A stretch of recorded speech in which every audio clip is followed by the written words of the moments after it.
Nah, pemeriksaan fisik apa yang kita nilai ya seperti biasa, masalah klinis, menyangkut masalah medis ya, penyakit komorbid yang menyertai, lalu masalah anestesinya, ada kesulitan jalan nafas kah, kalau general anestesi kesulitan penempatan insersi untuk anestesi regional, adakah komplikasi pemberian anestesi sebelumnya ya, yang berhubungan dengan posisi pasien intraoperatif, dan yang terakhir adalah komplikasi sehubungan dengan pembedahan sendiri. Jadi ada 3 ya, komplikasi masalah medis, masalah anestesi, dan masalah pembedahannya sendiri. Pemeriksaan fisik yang berhubungan dengan anestesi mulai dari buka mulut, ekstensi leher, ya, adakah infeksi dan abnormalitas anatomi pada daerah yang akan diberikan anestesi regional? Apakah pasien ada DM, ada artritis, ada gout, di mana biasanya pasien yang seperti itu ada keterbatasan pada saat kita melakukan ekstensi leher. Jadi kadang mereka tidak bisa melakukan hiperekstensi, sniffing position itu sulit. Jadi pada saat intubasi juga jadi sulit, keterbatasan posisi ya. Nah, pemeriksaan penunjang saya kira sesuai dengan ini ya, sesuai dengan American Society of Anesthesiologists, itu ASAHKI. Ya, Anda sering-sering buka ya, ASAHKI itu ada beberapa rekomendasi atau guideline yang dikeluarkan oleh ASA, American Society of Anesthesiologists. Buka di situ anunya, guideline-guideline-nya. Nah, untuk pemeriksaan penunjang yang rutin dibutuhkan darah rutin, kimia darah ya. Tentu sesuai indikasi, kalau anak muda 19 tahun ya tidak perlu dilakukan pemeriksaan fungsi ginjal kalau memang tidak ada masalah ginjal atau penyakit komorbid ginjal. Elektrolit jika ada penyakit kardiak, ada riwayat terapi antidiuretik lama, antihipertensi lama, dan penyakit diabetes kronis. Spirometri biasanya kita lakukan rutin pada pasien yang akan menjalani operasi koreksi tulang belakang ya, atau skoliosis, atau pasien dengan masalah paru.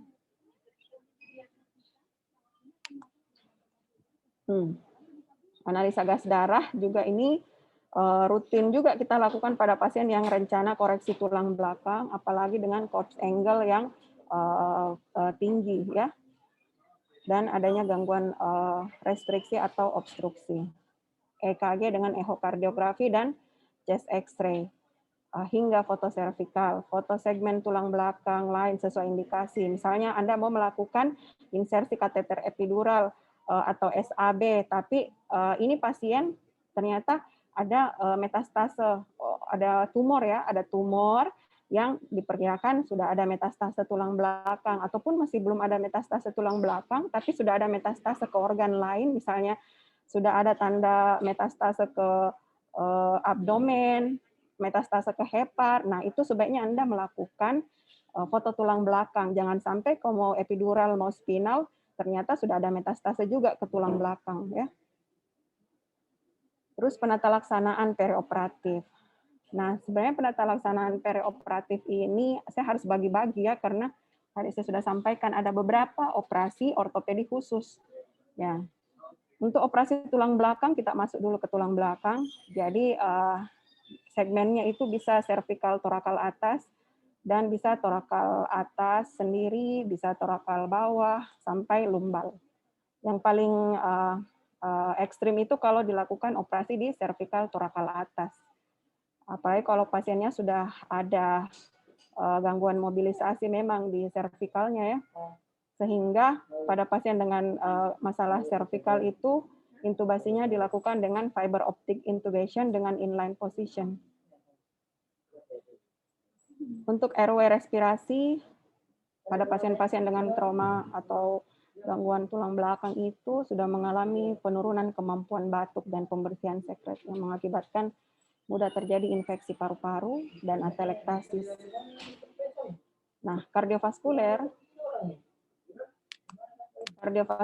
tidak berfungsinya sistem saraf simpatis ya, terjadi shock spinal di bawah level transeksi medula spinalis yang Anda kenal sebagai shock neurogenik. Dan pada daerah-daerah atas, torakal atas, dok, hati-hati. Ahdir yang ke sana, bukan Dandu ya? Oh ya. Iya, oke.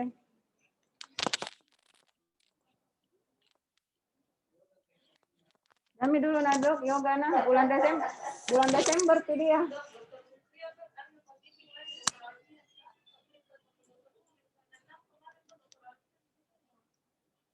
Kenapa beres?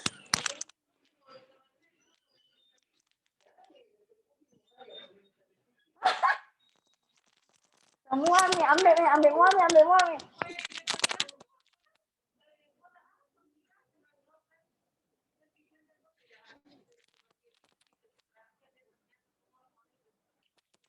Kita tahu kalau dibimbing sih bagus. Oh iya. Selalu available maksudnya kan? Waduh.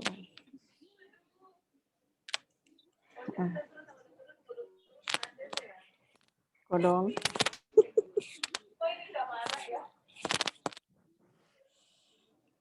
Jadi kalau torakal atas, torakal 1 sampai 4 itu juga beresiko. Kenapa? Karena di situ keluar ini ya untuk kardioakselerator.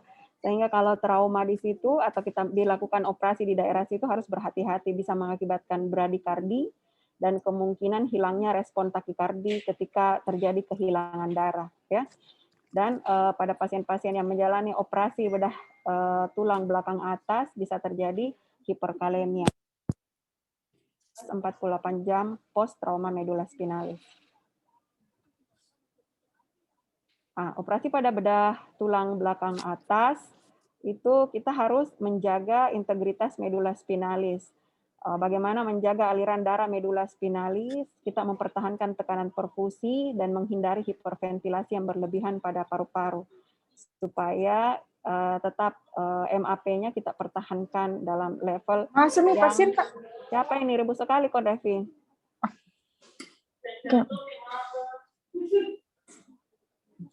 Ya, kita mempertahankan perfusi yang adekuat, jangan tinggi, jangan juga terlalu rendah, ya. Jadi sudah kita ketahui bahwa pasien-pasien yang bedah tulang belakang atas itu biasanya operator meminta kontrol ini ya, kontrol apa lagi namanya, kontrol hypotension ya, atau deliberate hypotension atau kontrol hipotensi ya, hipotensi terkontrol. Namun memang hipotensi terkontrol itu kontraindikasi pada pasien-pasien yang sudah shift ke kanan itu anunya otoregulasinya. Pasien-pasien yang sudah dengan hipertensi, pasien-pasien dengan DM dan hipertensi yang sudah ada manifestasi end organ disease ya, misalnya sudah terjadi peningkatan fungsi ginjal, sudah terjadi apa ya, kardiomegali, memang sudah hipertensi yang lama, maka pasien-pasien yang seperti ini memang autoregulasinya sudah bergeser ke kanan. Jadi kalau memang modal awal tekanan darahnya 150/90, lah jangan diturunkan jadi 90/50 sesuai permintaan operator ya. Karena ya udah selesai operasi emang tidak berdarah, tapi akhirnya pasien jadi gagal ginjal, gagal organ karena beberapa organ memang tergantung pada tekanan perfusi. Sehingga ketika terjadi MAP, penurunan MAP, kita kontrol hipotensi, maka organ-organnya itu tidak mendapatkan perfusi yang cukup. Post-op malah jadi gagal organ. Beberapa pasien diminta untuk melakukan pemantauan neurofisiologis ya, untuk menilai fungsi somatosensorik atau fungsi motorik. Itu biasanya diminta pada operator pada saat operasi selesai untuk menilai apakah tidak terjadi iskemi atau kerusakan atau trauma pada saraf pada saat dilakukan operasi. Yang paling simpel biasanya mereka minta wake up test ya, wake up test untuk menilai apakah ekstremitas inferior yang dikerja di bawah segmen yang dikerjakan itu masih ada ininya ya, masih ada motorik ya, masih bisa bergerak. Itu menjadi ini ya, permintaan operator biasanya untuk menilai apakah tidak terjadi iskemi saraf atau trauma pada saraf ketika dilakukan operasi.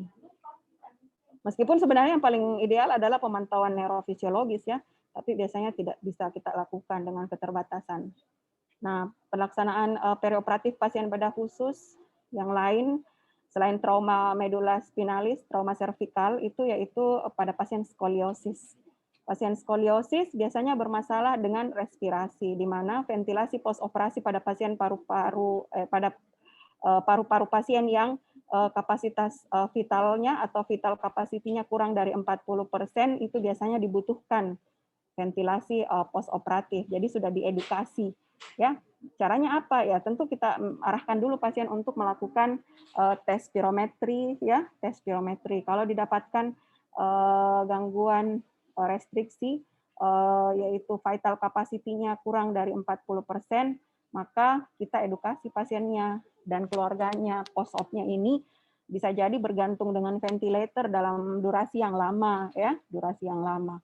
Nah, kemampuan respirasi ini dapat dinilai dari toleransi latihan, penurunan vital capacity, dan analisa gas darah arteri.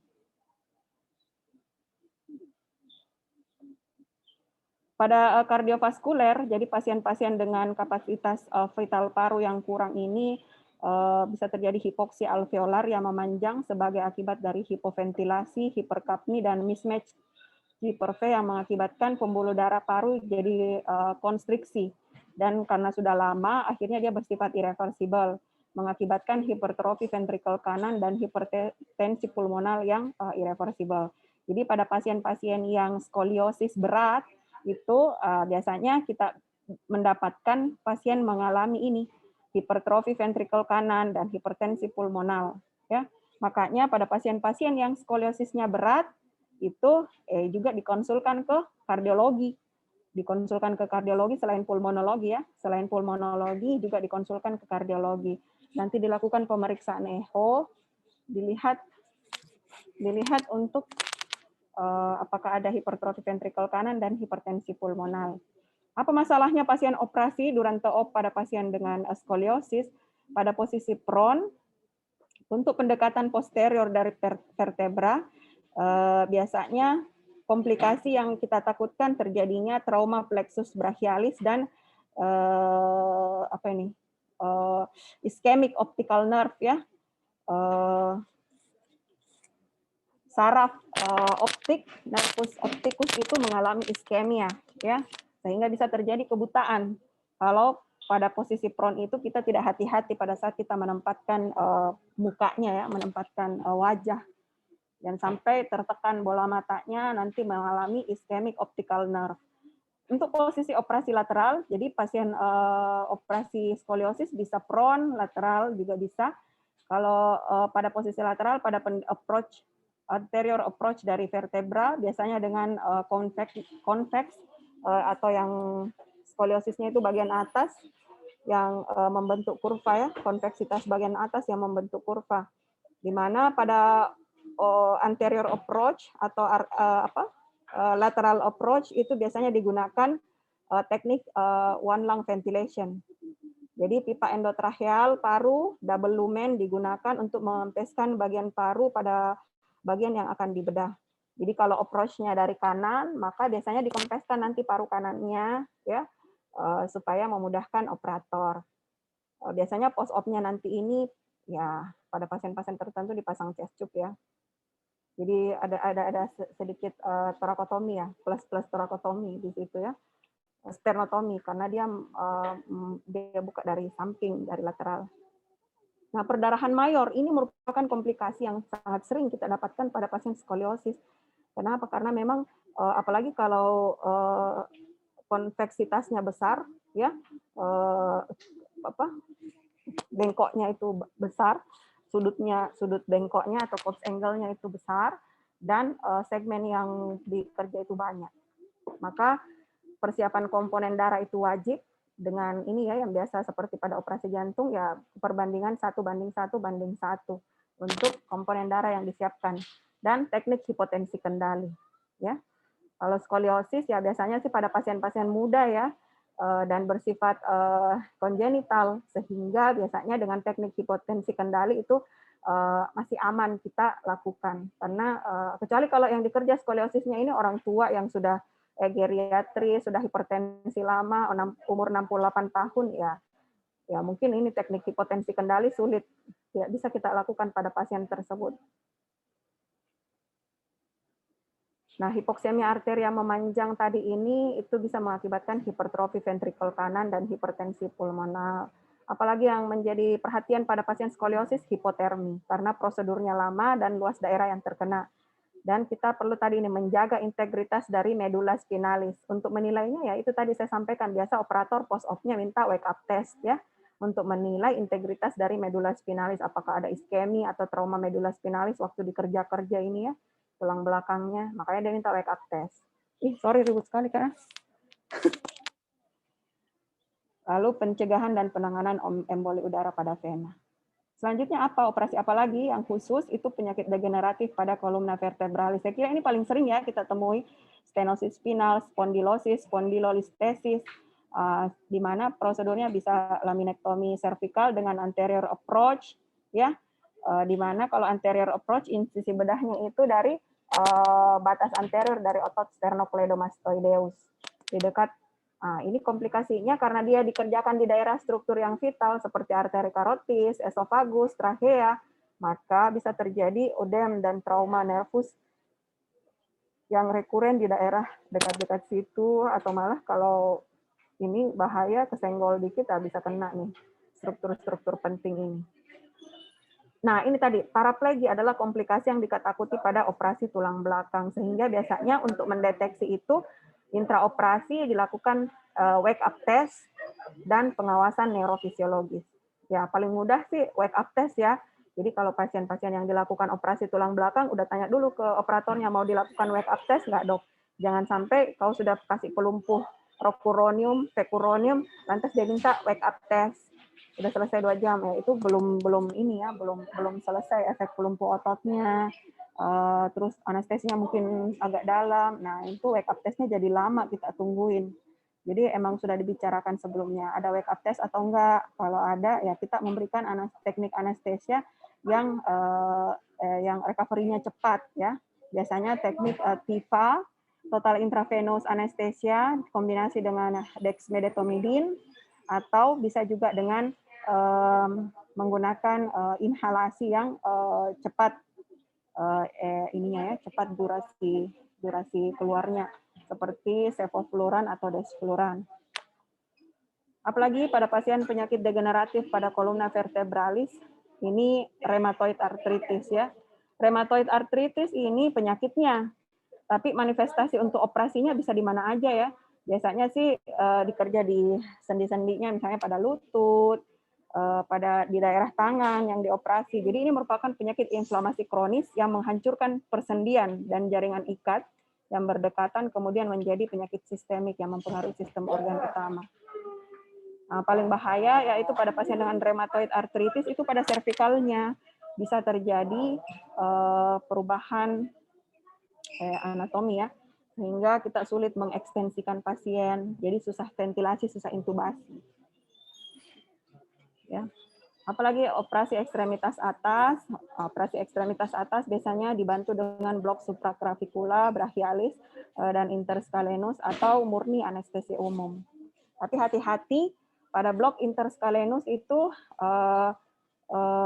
kita harus hati-hati ya menggunakan pada pasien dengan masalah pulmoner, itu biasanya dihindari, jangan dilakukan pada pasien dengan ada masalah pulmoner ya untuk blok interscalenus ini, karena salah satu komplikasinya bisa mengakibatkan parese dari diafragmatik ipsilateral, sehingga pada pasien dengan masalah pulmoner itu dia jadi kontraindikasi.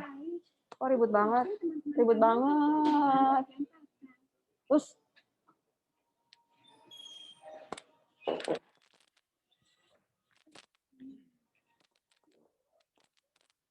selanjutnya operasi pada sendi siku. Ya, saya kira sama tadi ya.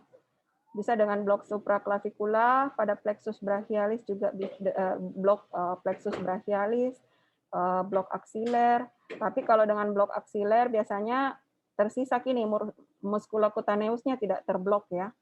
Tidak terblok.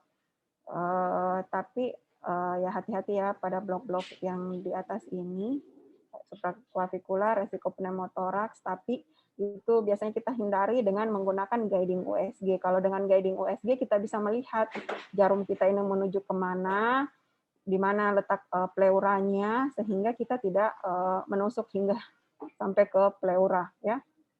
Kalau operasi pada tangan dan pergerakan tangan bisa menggunakan plexus brachialis block atau blok aksiler. Ya. Operasi panggul. Nah, operasi panggul ini saya kira biasa nih Anda dapatkan, Anda lihat juga pada senior-seniornya ya. Operasi panggul, operasi lutut. Kalau panggul itu total hip replacement ya, total hip arthroplasty ya. Dan pada operasi lutut TKA dan artroskopi. Ini artroskopi bisa dengan SAB, epidural anesthesia, combined spinal epidural, dan peripheral nerve block dengan femoral atau sciatic nerve.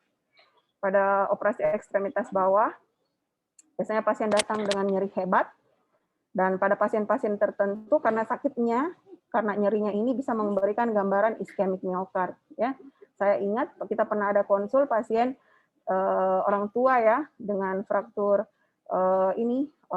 kolum femoris, ternyata didapatkan EKG-nya iskemik miokard. Akhirnya nggak selesai bisa maju operasi karena gambaran iskemik miokard. Akhirnya diberikan analgesia, iskemik miokardnya pelan-pelan hilang. Dan akhirnya pasien bisa menjalani operasi. Dan memang ya salah satu untuk menghilangkan nyerinya ya memang harus operasi ya. Harus dioperasi supaya dia stabil.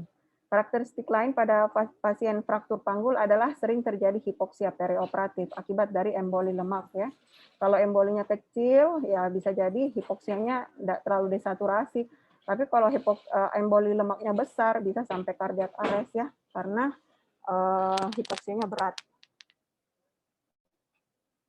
Nah ini total hip arthroplasty atau total hip replacement seperti ini pasien posisinya biasa ya. Pasien posisinya diposisikan seperti ini. Nah, untuk pembedahan fraktur panggul atau hip fracture, operasinya bisa dengan intramedullary nail, bisa dengan hemiarthroplasty, bisa dengan total hip replacement. Jadi ini kalian pelajari juga bukan tekniknya ya. Kira-kira apa yang mau dilakukan operasinya ya. Karena ini fraktur ini adalah operasi yang dilakukan pada fraktur hip. Fraktur hip bisa beberapa ya. Yang biasa kita temukan hemiarthroplasty atau total hip replacement. Mungkin jarang ya yang mendapatkan intramedullary nail, tapi ada juga.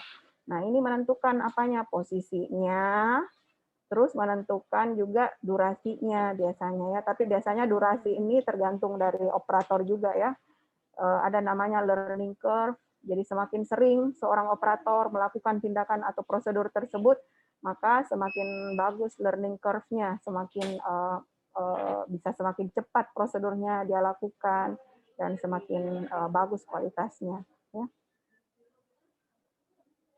Apa komplikasi dan tata laksananya? Nah, kita sudah bisa mengevaluasi kira-kira pada pasien-pasien yang dilakukan operasi ortopedi khusus.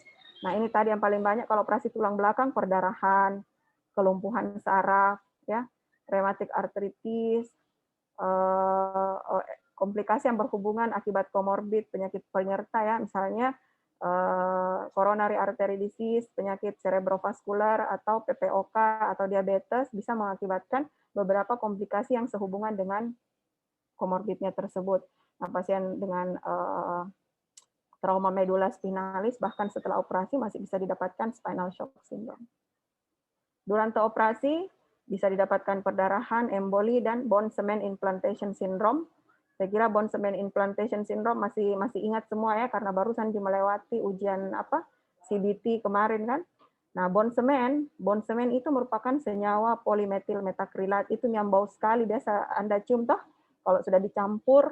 Nah, ini merupakan bahan yang dibutuhkan untuk operasi arthroplasty. Tujuannya apa? Untuk menempelkan implan dan untuk remodeling tulang yang hilang. Ya, semen ini akan mengisi ruang kosong atau pada tulang kanselos dan secara kuat menempelkan prostesa pada tulang pasien. Jadi dia seperti penempel begitu ya, sekaligus dia mengisi ruang-ruang kosong.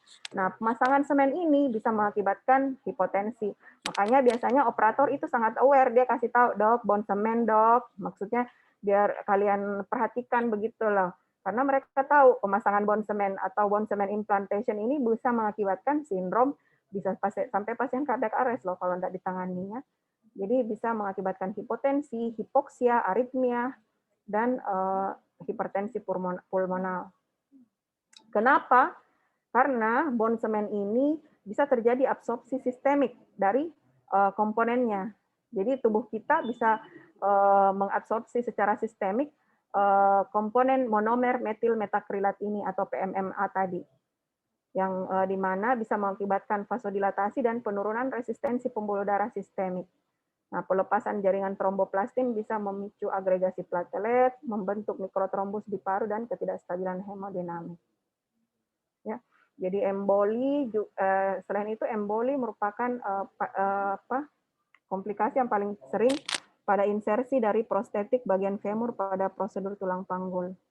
Emboli dapat terbentuk dari debris-debris medula tulang dan berjalan sampai ke paru, jantung, otak, dan sirkulasi koroner. Ya. Nah, bagaimana cara tata laksana bone cement implantation ini? Untuk mencegahnya, untuk mencegah bone cement implantation syndrome ini, pastikan pasien ini euvolemia, sudah terhidrasi secara adekuat, sehingga ketika terjadi komplikasi hipotensi akibat pemasangan ini, tidak terlalu besar efek hipotensinya ya, karena pasiennya sudah terhidrasi secara adekuat, dan kita maksimalisasi oksigen yang digunakan oleh pasien untuk mengurangi efek hipotensi dan hipoksemia arterial pada saat semenisasi prostetik ini ditempelkan. Ada 3 klasifikasinya, tingkat 1, tingkat 2, tingkat 3. Saya kira semua sudah mempelajarinya ya waktu CBT. Ini materi yang wajib masuk biasanya di ujian CBT ya. Mulai dari hipoksia moderate, hipoksia berat, sampai kolaps kardiovaskular yang membutuhkan RJP, artinya pasiennya sampai near cardiac arrest atau cardiac arrest. Jadi manifestasinya hipoksia dan hipotensi ya, hipoksia dan hipotensi. Nah, tingkatnya itu ya berdasarkan severity dari hipoksia dan hipotensinya ini. Nah, penata laksanaan komplikasi untuk bedah khusus, ortopedi bedah khusus itu postoperatif, Untuk komplikasi postoperatif tadi kan ada pre, durante, dan postoperatif. Postoperatif apa aja komplikasi yang bisa terjadi? Bisa terjadi hematom epidural pada prosedur operasi tulang belakang, bisa terjadi cedera spinal dan susunan saraf pusat, dan ini deep vein thrombosis. Deep vein thrombosis atau ini harusnya ada nomor 4 ya, emboli lemak. Atau ini kan trombus, ini emboli yang diakibatkan oleh trombus ya, atau bukan sampai emboli, bisa enggak sampai emboli, tapi ada trombosis vena dalam. Nah, selain itu ada juga emboli lemak ya. Jadi emboli bisa diakibatkan oleh trombus, bisa diakibatkan oleh lemak. Dalam hal ini siapa-siapa yang resiko emboli lemaknya paling tinggi, yaitu prosedur operasi tulang panjang, ataupun meskipun dia belum operasi tapi dia ada patah tulang panjang, itu biasanya sudah mulai ada tanda-tanda bisa terjadi emboli di situ. Pernah dapat kan pasien yang dikonsul dari ortopedi masuk ke ICU karena pasiennya sesak, belum operasi loh, belum operasi, tapi dia ada patah tulang panjang ya. Nah, itu bisa saja terjadi. Jadi tidak harus operasi lantas dia mengalami emboli lemak, tapi ya itu khasnya adalah prosedur yang dilakukan di tulang panjang atau ada patah tulang panjang. Fatal banget ini. Kalau berat, besar embolinya, maka bisa mengalami kematian pasiennya. Ya. Atau hipoksia yang tidak resolusi. Hipoksia terus, sampai harus diintubasi. Kayak gitu. Jadi triasnya apa? Dyspnea, bingung, dan peteki. Ya, peteki. Jadi emboli lemak timbul karena sel lemak pada tulang yang mengalami fraktur itu lepas, sehingga percikan lemak atau fat globulus ini memasuki sirkulasi melalui robekan pembuluh darah medula. Jadi ya di dalam tulangmu itu kan, di dalam tulang kita itu kan ada pembuluh darah ya, pembuluh darah medula. Nah, ketika terjadi patahan tadi ini, maka sel lemak pada tulang ini masuk ke dalam pembuluh darah medula ya, yang seharusnya dia tidak masuk ke situ. Kriteria diagnosis emboli lemak ini ada mayor, minor. Ya, ini tadi ada trias ya. Triasnya tadi itu hipoksia, PTH, dan penurunan kesadaran, depresi sistem saraf pusat. Ada udem paru, minor, takikardi, hipertermi, ada emboli lemak di retina, gimana cara lihatnya? Dan sebagainya. Jadi selain emboli lemak bisa juga terjadi komplikasi deep vein thrombosis atau trombosis vena dalam yang bisa sampai fatal atau letal mengakibatkan emboli paru. Jadi resiko trombosis vena dalam pada artroplasti total sendi panggul itu bisa sampai 80% ya, 20 sampai 80%. Di mana ini ada juga severity-nya ya. Ada juga severity-nya. Nggak lantas semuanya berakhir dengan meninggal atau berakhir dengan berat. Ada yang hipoksia dikit aja. Jadi 89 saturasinya di ruangan, 90 ternyata ada trombosis vena dalam, tapi tidak menyebabkan oklusi sampai sedemikian beratnya sampai pasien mengalami cardiac arrest. Enggak. Biasanya trombus-trombus yang besar itulah yang langsung secara cepat mengakibatkan gagal jantung kanan sampai pasiennya cardiac arrest, meninggal. Ya. Gagal jantung kanan itu biasanya kita dapat pada ini ya, shock obstruktif ya. Jadi kalau dia masuk ke paru-paru, trombosis vena dalam ini, trombus ini bisa langsung mengakibatkan gagal jantung kanan, pasiennya cardiac arrest akibat shock obstruktif. Nah, bagus sih kalau DVT ini. DVT ini bisa kita kenali bahwa ini DVT, maka terapinya kita berikan dia ini ya untuk trombolitik, agen trombolitik. Nah, untuk profilaksis bisa diberikan antikoagulan oral atau heparin ya. Dan untuk non farmakologi bisa diberikan kompresi pneumatik eksternal atau pneumatic compression device ya, yang seperti tensi panjangnya agak panjang ya pada ekstremitas bawah, itu tiap berapa jam, tiap berapa menit dipompa lagi ya, supaya tidak terjadi trombus. Atau kalau kalian di ICU biasanya minta pasien dipijat ya sama keluarganya, ya itu merupakan suatu langkah juga untuk profilaksis non farmakologi terjadinya trombus. Karena tidak ada kompresi pneumatik device tuh, jadi pakai tangan di ini dipijit, bisa juga kayak gitu kan, tapi kan capek juga ya, keluarganya juga tidak selalu available, perawat juga tidak mungkin melakukan pijat-pijat untuk itu. Jadi sebenarnya idealnya ya pasien itu ada ini pneumatic compression device, alat pneumatik kompresi. Meskipun dilakukan ini bisa menurunkan resiko, tapi tidak lantas meniadakan komplikasi, tetap bisa terjadi komplikasi ya. Tapi ya itulah, kalau pasiennya mau dioperasi, mau dilakukan prosedur regional, ya tetap aja kita harus melihat risk and benefit-nya ya. Pasien biasanya dihentikan antikoagulan oral ataupun antikoagulan intraven. Nah ini, saya kira Anda semua sudah tahu ya, kenapa, apa keunggulan kita menggunakan regional anestesia pada pasien prosedur ortopedi khusus ekstremitas bawah.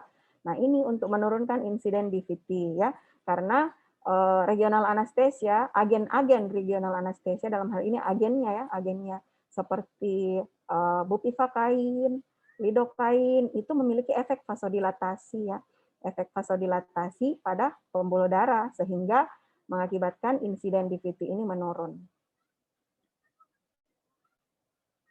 Nah, untuk artroplasti panggul dan lutut dan bedah panggul fraktur biasanya pada pasien-pasien seperti ini ada dokter-dokter ortopedi sambil menunggu jadwal operasi dia berikan profilaksis anti trombosis karena kan dia tidak bergerak-gerak nih kakinya ya. Semakin stasis, tidak ada pergerakan, nah resiko trombus terbentuk itu semakin tinggi, makanya dokter ortopedinya ngasih anti trombosis profilaksis. Biasanya yang paling sering mereka gunakan itu ini ya, bukan enoxaparin sih yang biasa digunakan, fondaparinux ya. Fondaparinux, Arixtra, sorry sebut merek. Arixtra biasanya mereka gunakan 1 kali 1 hari, dosis 2,5 sampai 5 mg diberikan. Biasanya mereka berikan itu. Kenapa? Mereka takut banget itu kalau terjadi DVT ya, deep vein thrombosis sampai masuk ke paru-paru. Nah, itu bisa jadi ini shock obstruktif ya. emboli paru sampai pasien jadi cardiac arrest. Nah, sehingga ada yang rutin memberikan LMWH. Masalahnya adalah pasien yang menjalani ini kan yang mendapatkan antitrombosis ini mau dikonsul operasi di kita. Bagaimana? Makanya pada pasien-pasien yang mendapatkan ini kita kasih tahu memang nih sebaiknya dihentikan 24 jam sebelum pembedahan. Ya, dihentikan 24 jam sebelum pembedahan karena dia akan menjalani pemberian anestesi regional. Ya, pemberian anestesi regional. Itu merupakan kontraindikasi ya kalau masih baru aja diberikan antitrombosis, profilaksis antitrombosis. Nah, torniket, bagaimana dengan torniket? Nah, torniket ini benda wajib yang digunakan oleh operator pada pasien ortopedi, ya. Apa masalahnya bagi kita? Nah, masalahnya bagi kita itu torniket kadang-kadang dibutuhkan lama mereka kompresinya. Itu biasanya bikin domba-domba, berapa lama ini dia pakai torniket. Ya, kenapa? Karena ternyata torniket yang kelamaan ini bisa mengakibatkan efek yang tidak bagus terhadap ekstremitas. Ya. Nah, tapi kita butuh. Kenapa? Karena kita tidak mau pasiennya perdarahan. Biasanya torniket ini dipasang 100 mm Hg di atas tekanan diastolik pasien di kaki dan 50 mm Hg di atas tekanan sistolik di lengan pasien. Jadi kalau dia mau pakai tekanan diastolik, ambilnya di kaki dan 50 mm Hg di atas tekanan sistolik lengan pasien. Nah, Anda biasa lihat ya, sebelum dipasang torniket, biasanya dielevasikan dulu ekstremitasnya 1 menit, lalu dibalut dengan perban elastis dari distal ke proksimal, setelah itu barulah mereka pasangkan torniket. Ya. Nah, durasi yang aman dari inflasi torniket ini sebenarnya masih belum diketahui, tapi yang lazim kita terima saat ini 1 sampai 2 jam ya, 1 sampai 2 jam. Di mana biasanya setelah 1 jam atau setelah 2 jam kita minta dirilis. Biasanya sih sampai 2 jam ya. 2 jam kita minta rilis 5 menit untuk diperpanjang lagi penggunaan torniketnya. Ya, diberikan perfusi intermittent ke ekstremitas distal, di distal yang dilakukan torniket. Karena nanti mati tidak ada aliran darah sama sekali ya.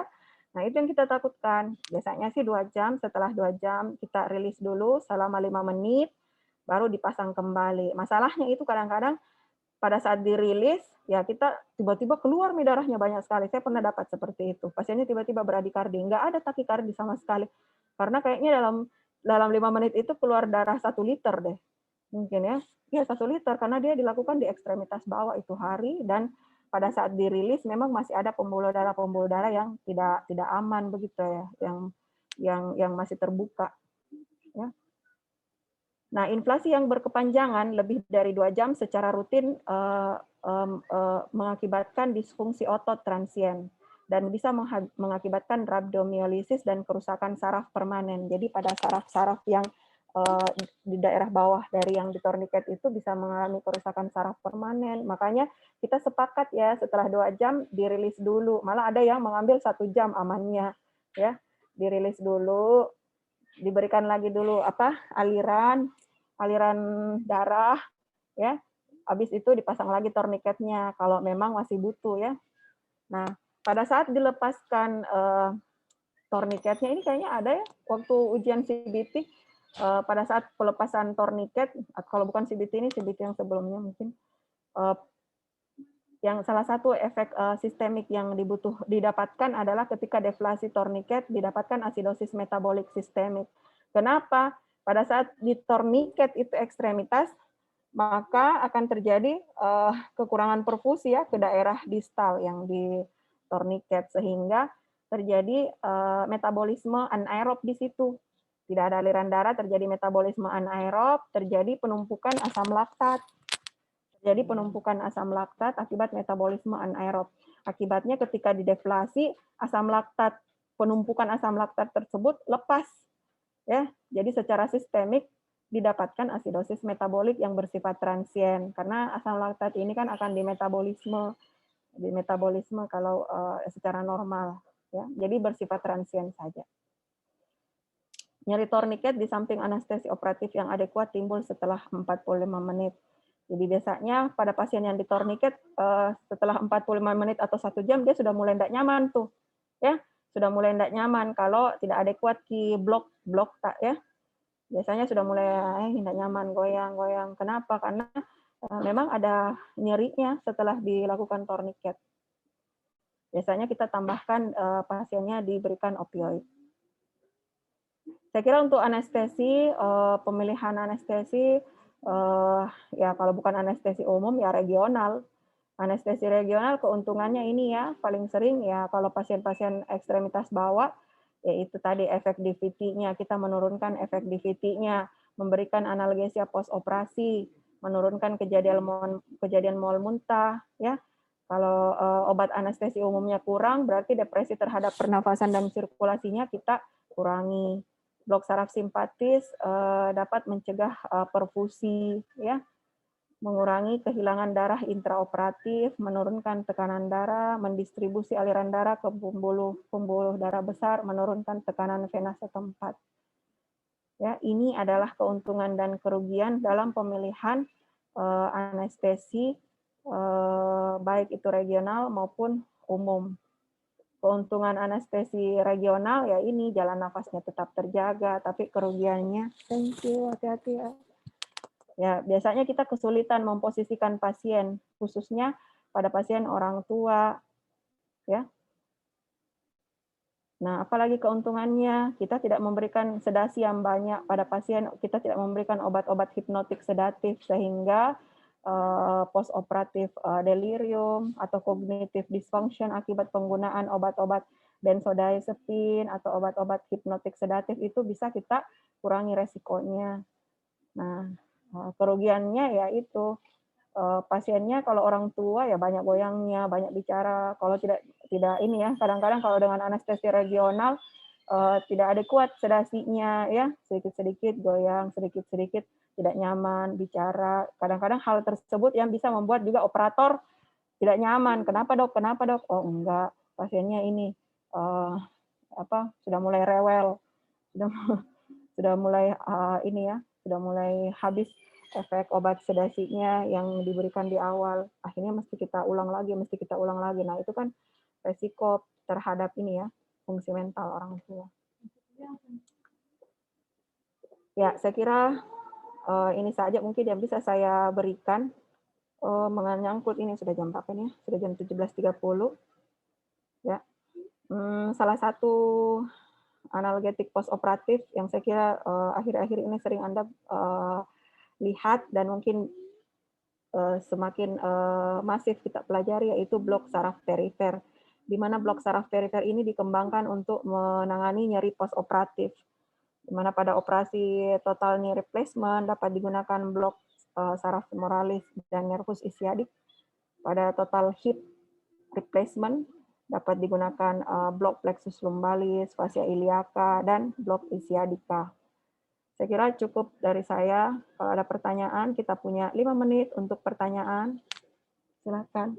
Saya kira paling penting Anda belajar sendiri ya. Buka buku Morgan-nya, ya. Buka buku Morgan. Dan saya kira masih fresh di semua ini ingatannya habis CBT itu. Ada yang mau ditanyakan? Izin dok, asar dok. Ya. Ini kan kemarin dok, saya dapat pasien skoliosis dok. Ini pasien laki-laki 16 tahun dok.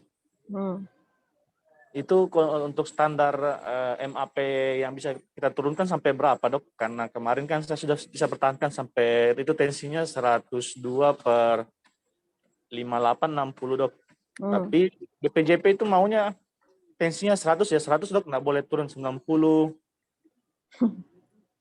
Nah itu dok, jadi baru tensinya kan per 2 menit dok, per 2,5 menit dok. Jadi baru tensi turun lagi 90, lama naik lagi 100. Dia bilang kalau begitu terus, itu selalu berdarah terus dok. Berapa dia anunya? Kan dia katanya maunya kok dok kalau 90 terus nggak boleh gue yang dari 90 dok. Naik pun tensinya paling tinggi 102 dok. Kalau paling dia naik paling tinggi 102 dok. Paling tinggi 102. Iya kalau saya kasih naik, kalau dia kan tensinya dok per 2,5 menit dok. Jadi biasanya kan pertama 90 dok. 98 begitu. Terus nambah dia tensi lagi jadinya 102. Itu DPJP marah, dia bilang kalau begitu tuh berdarah terus pasienku, enggak mau berhenti darahnya. Ya. Jadi kita sebenarnya melihat anunya ya di awal.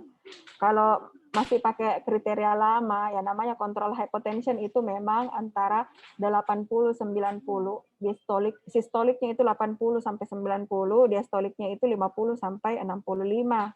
Ya, 50 sampai 65. Tapi ada atau reduksi 30% dari MAP. Makanya aku kasih tahu, Dok, kalau itu memang kalau kita berpatokan pada apa? Pada definisi itu dikatakan memang secara umum didefinisikan ya itu kontrol hypotension atau hipotensi kendali itu sistolik 80 sampai 90, diastolik 50 sampai 65. Tapi pada pasien-pasien tertentu kita tidak bisa turun lebih dari itu, agak sulit untuk mencapainya. Ya, tadi saya sudah sampaikan yang sudah shift atau autoregulasi yang sudah bergeser ke kanan. Jadi yang diterima adalah MAP sekitar 30%, penurunan MAP sekitar 30% dari MAP baseline-nya, MAP dasarnya. Jadi kau sampaikan, ini pasien rata-rata di ruangan itu MAP-nya segini. Dengan 30% turun dari MAP-nya itu masih tolerable, masih acceptable. Ya. Kayaknya ini operatornya terlalu berpegang pada definisi. Dok, kemarin tuh dia bilang kan sudah jelaskan, Dok, saya bilang. Tapi Dok, ini pasiennya sudah maksimal sekali turun, Dok. Ini sudah bisa tahan sampai 90, Dok. Dia bilang, dia marah, dia bilang, tidak ada, bukan begitu. Mau ikut ke 90 terus jangan naik sampai 100, bilang. Aduh, mana dia Tidak mau tahan. apa-apa. Kok tahan saja tekanan darahnya 1 jam atau 130 menit. Itu benar, ya. Dia bilang begitu lah, bagaimana cara, misalnya tensi kan udah terlalu naik jauhnya, Dok, naik sampai 102, turun lagi 98. Cuma dia bilang kalau 90 terus sampai selesai operasi, bilang, aduh bagaimana caranya sampai dia bisa ditahan sampai 90 sebenarnya terus, Dok. bisa kalau pasiennya masih muda, tidak ada penyakit ginjal, ya, tidak ada hipertensi primer, ya sebenarnya bisa kita dengan 90, jangan bukan 80, susah sekali kalau 80. Pasien perfusi jaringannya itu, perfusi organnya itu enggak capai, enggak dapat kalau 80. Di 90 oke. Kalau memang ini ya kita bisa menjalankan dengan menggunakan obat-obat ya, klonidin kah, dexmedetomidin kah, atau kita dalamkan anestesianya. Seperti itu. Kalaupun memang dia karena nyeri ya ada memang fase-fase di mana tensi akan bisa naik. Maaf Dok, karena tadi itu stimulasi operasi. Misalnya ketika terlalu dalam stimulus operasinya, ya itu semua bisa mengakibatkan tiba-tiba naik tekanan darahnya, naik juga nadinya. Nah, itu bisa kita yang atur pakai obat. Tapi pada pasien-pasien tertentu ya sulit memang untuk mencapai 90. Ya, sudah bergeser autoregulasinya. Kalau masih muda dia minta begitu, kalau saya sih saya kasih aja. Asal tidak ada komorbidnya. Kasih aja 90. Pertahankan pos 90. Kalau memang ada fase-fase tertentu tiba-tiba naik tekanan darah, kita lihat lah ya. Pada saat sudah mulai apalagi namanya manipulasi operasinya sudah mulai ekstensif, kadang-kadang pada fase itu tidak bisa dihindari memang tekanan darah akan naik, heart rate akan naik, ya. Kecuali kalau kepakai dexmedetomidin, itu enak seperti menyetir mobil di jalan tol kencang. Nah, tapi kalau memang agen anestesianya ya isofluran, fentanyl kontinu, ya agak sulit ya karena memang kualitas kedalaman anestesianya itu agak-agak tidak seperti obat-obat yang lebih canggih pakai desfluran atau dexmedetomidin. Jadi memang kadang-kadang pada pasien-pasien tertentu kita butuh tambahan obat farmakologik ya, klonidin kah. Tapi ya tetap disesuaikan deh ya. Kalau masih muda, berapa tadi? 19 tahun, ya sebenarnya 90 masih tolerable. Kasih aja dia 90. Jadi, kalau saya sih teknikku, kalau begitu tidak bisa dipungkiri, memang ada fase-fase tertentu naik tensinya. Pertahankan muka. Kalau kau dapat 90, setel 30 menit. 30 menit kemudian baru lagi intensi. Ya, itu ilmu sesat yang dipelajari turun-temurun kayak gitu. Karena ya berganti terus Dok, jadi bisa yang marah. Ya, dan kita susah juga untuk menyamakan persepsi karena kita bukan levelnya pola pikir kita tidak sama dengan mereka seperti itu. Mereka tetap berpegang pada definisi yang itu 80 sampai 90. Control hypotension adalah tekanan darah yang dipertahankan pada sistolik 80 sampai 90 mm Hg dan diastolik 50 sampai 65. Itu yang mereka pegang kencang-kencang. Padahal ada ataunya, atau MAP sekitar penurunan MAP sekitar 30% dari ini baseline. Jadi sebenarnya kalau 120 ya di 90 enggak bisa kalau kau turun 80 itu terlalu jauh. Dan 100 sorry. Kalau 120 MAP-nya berarti 30% MAP-nya itu berapa? Oh, bukan MAP sistolik itu, misalnya 120 per 70. MAP-nya itu berapa? 120 ditambah 140 ya. 200 berapa? 260 dok, MAP-nya 260 dok. 83 dok. Nah, 260 berarti kalau dibagi 3 6 berapa? 86 dok. 86. 86. Jadi sebenarnya kita tidak bisa bicara sistolik diastolik di situ. Kita lihat MAP. Nah, itu kadang-kadang yang tidak bagus ketemu dengan operator karena mereka berpegang di sistolik diastolik itu. Ya. Ada lagi? Udah nggak ada ya? Halo? Kalau sudah tidak ada pertanyaan, saya cukupkan sampai di sini ya. Ada pertanyaan lagi nggak? Nggak ada ya? Oke, kalau tidak ada pertanyaan, ya, nanti kan kita ketemu lagi di Oka toh. Nanti kalau tidak ada pertanyaan, kita bisa diskusi kapan-kapan kalau ketemu di kamar operasi. Saya kira saya cukupkan demikian untuk ortopedi 2. Semoga bermanfaat. Nanti saya share bahannya, kalian baca-baca lah ya. Oke, saya tutup dengan ucapan wabillahi taufiq wal hidayah. Wassalamualaikum dan selamat sore. Terima kasih dok. Ya, izin ya. Terima kasih, Dok. Terima kasih, Dok.